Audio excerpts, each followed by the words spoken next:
Hello friends, எல்லோரும் நல்லா இருக்கீங்களா? வெல்கம் டு நம்ம வீட்டு வெரைட்டிஸ்.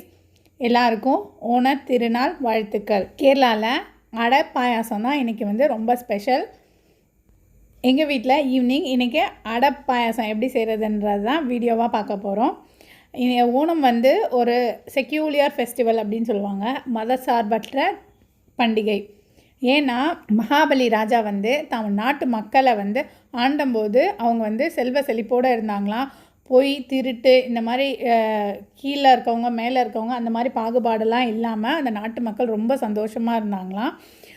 அவரை மகாவிஷ்ணு 3 அடி மண் வேணும்னு கேட்டிருக்காரு. அந்த மகாபலி தரேன்னு சொல்லி வாக்கு கொடுத்தாரு. அந்த விஷ்ணு பகவான் எப்படி வந்தாருன்னா, ஒரு வாமன சின்னதாக ஒரு குட்டி ஒரு பிராமணன் வடிவத்தில் மகாவிஷ்ணு வந்திருக்காரு.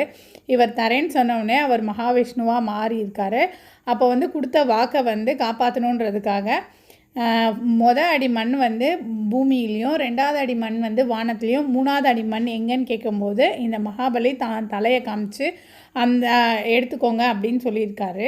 அப்போ அந்த மகாவிஷ்ணுக்கிட்ட ஒரே ஒரு வரத்தை மட்டும் அவர் கேட்டாராம். வருஷத்துக்கு ஒரு முறை என் நாட்டு மக்களை நான் பார்க்கணும், அவங்க எப்படி இருக்காங்க அப்படின்றத கேட்டிருக்காரு. அதுக்காக மகாவிஷ்ணு கொடுத்த வரம் தான் இது. அந்த நாளை தான் இவங்க திருவோணமாக செலிப்ரேட் பண்ணுறாங்க.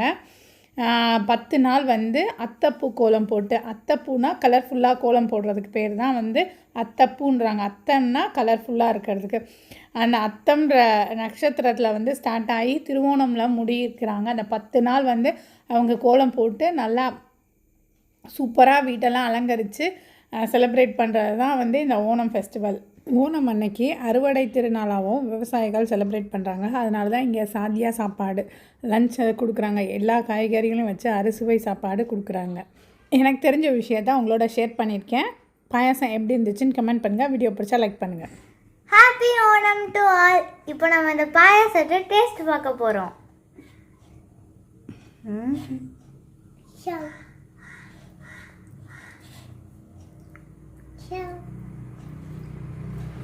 சூப்பராக இருக்குது பாயாசம்.